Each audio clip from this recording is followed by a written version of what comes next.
Lesson 3, Splitting Hives Twice a Year. Now in Ontario, we split our hives twice a year, once in the end of April, early May, and then once again in July. And it is part of a Varroa mite. It's for pest management. Now here I'm looking at hive. I'm going to do the most simple walkaway here in the spring. I'm just going to do a no-look walkaway. So what I'm going to do is I'm going to take the top box off, put it on a new bottom and move it, and put the lid on the bottom and just go. Now, should have checked the bottom, because sometimes if you do this early in the spring, everything's in the top box and you'll leave nothing, especially if you have mice. If you have mice, there'll be nothing in the bottom but mice.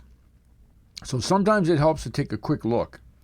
But in this case, I'm just going to do a walk away. I'm not even going to look, because I know they're strong the way they're coming in. Both there's a very much a bottom board. Remember, there's a mouse guard on this hive. And so I'm just going to basically pick it up, put it on a new bottom, and move it. And this hive 87 was an original swarm that came in a year ago, survived the winter, and I'm just going to split it. Doesn't take very long. I mean, this video is about 3 minutes, I guess. Probably took about 2 minutes to actually do the split. So I'm going to show you this one I did in the spring, and then I'm going to show you another one that I do, which is a little messier. I've got splits I started, 5 years ago when I was bumbling and stumbling everywhere. I'm going to show you a couple of those too, because I made a lot of mistakes, and you might as well learn from them. But splitting your hive twice a year is extremely necessary. Sorry, it doesn't make sense. It's necessary if you're going to use integrated pest management for varroa mites.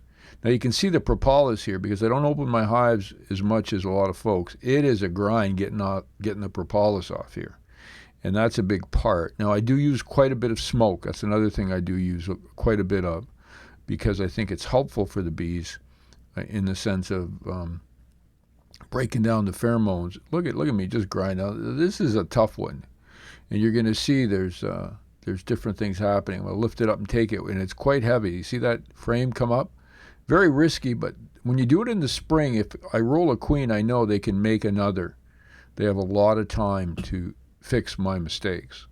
So that is very simply a walk-away split.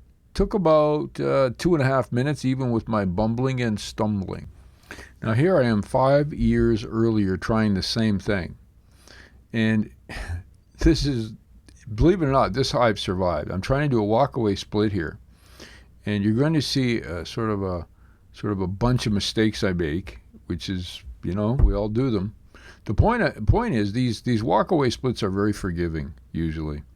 And I forgot my smoker. I'm not even, there's my hive tool in my side pocket, which is a bad place to keep because it always falls out. I probably lost 3 or 4 that year. I'm using smoke, and of course I only need to go to the entrance, but I'm blasting everywhere. I don't have a great smoke thing going there. It took me about a year to learn how to do proper smoking, how to make a proper smoke and what to use. I use dry pine needles now with a very small bit of paper to get it started. So here I am fighting with the propolis again. Even 5 years ago when I started, I wasn't using a lot. I wasn't inspecting as much as we're often being told to. You can see I have a regular 10 framer with a medium on top. And in the spring, and this is a handy strategy. I've done this on many times, that you just take the top off and move it. Now I'm going to try to do that here. I didn't do any smoking in the top, because if I don't take the inner cover off, I don't need to, right? Because I'm just going to be moving that top layer. So here I am, still working away, I'm going to try to rock it here. This isn't working, no. So I'm gonna have to crack it again from the other side.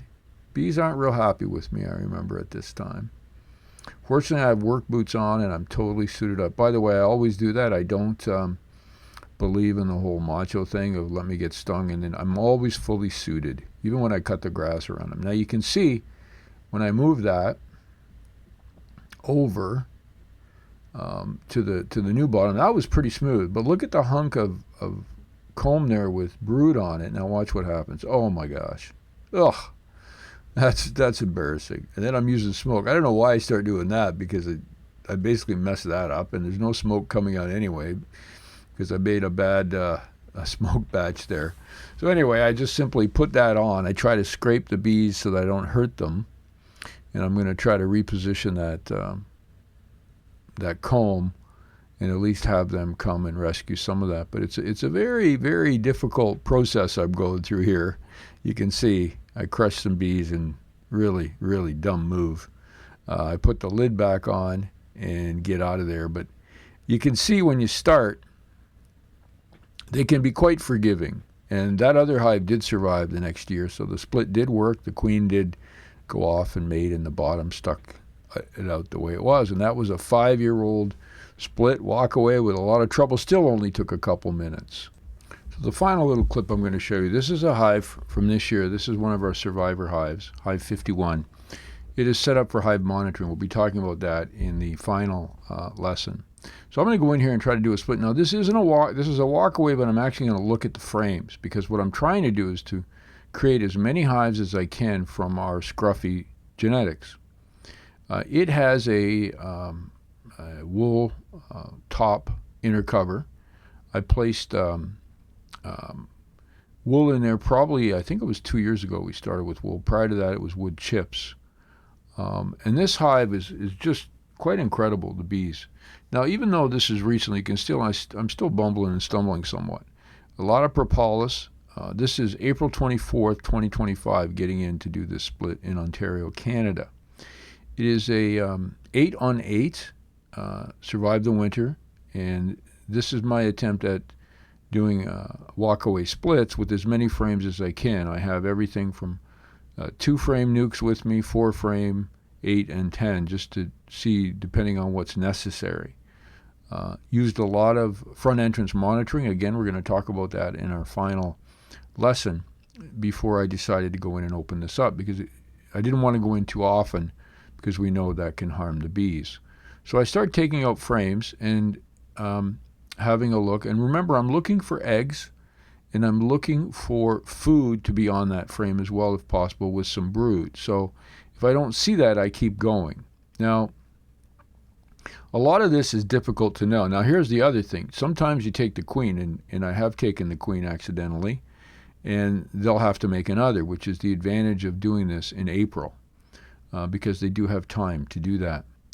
Now, as I go through this, I take my time, because these bees are quite gentle, which is surprising. Usually our scruffy bees that survive the winters are a bit feisty, a bit testy, but not these guys. And you can see there are many different bees. It's quite, and I'm taking that frame because I found some eggs on that frame, and I'm going to be making 5-frame nukes here, and I end up making 4 5-frame nukes. So I take 2 frames from here, and I put it in each of the 4 framers. But I have to make sure, because when you take such few frames, you want to make sure you have food, and you want to make sure you have eggs, because remember, it's April 24th. We're still going to have some cool nights. There's a medium frame in a deep, which means they built out the bottom, which I love to see, and often that's where they'll put their drone brood.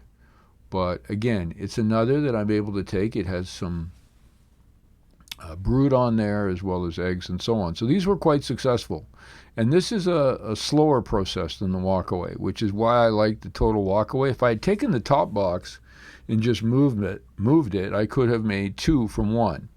But this way I'm actually going to be making 4, and then I go back again and take other frames later in the season, because this is such a valuable genetics for us. I'm trying to make as many as I can. So this is a walkaway where you go in and actually look at every frame. Now, my 6 rules aren't about the details of doing splits. There's so much out there on how to do it.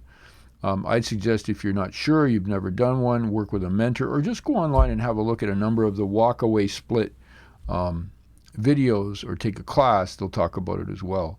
You'll notice I'm fully suited up. Always do that. When I started, I didn't. I remember I did a split like this in shorts, t-shirt, and sandals.